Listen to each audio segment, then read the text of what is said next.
Israeli जारियत की बात करें। इसराइल ने गज़ा में मज़ीद 40 फ़लस्तीनी शहीद कर दिए हैं। कमाल उद्वान अस्पताल की बिजली काट दी गई और जनरेटर तबाह कर दिया। दूसरी जानिब जनूबी लबनान पर हमलों में इसराइल ने 6 अफराद की जान ले ली।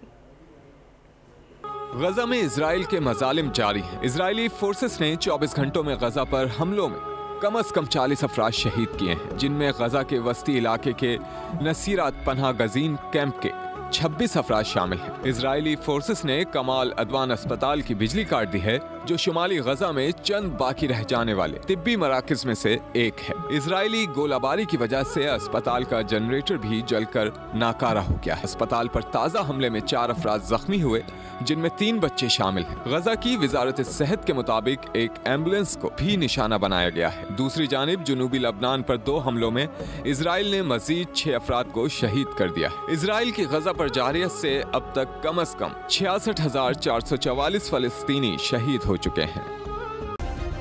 सब्सक्राइब करें और बेल दबाएं ताकि कोई खबर रह न जाए।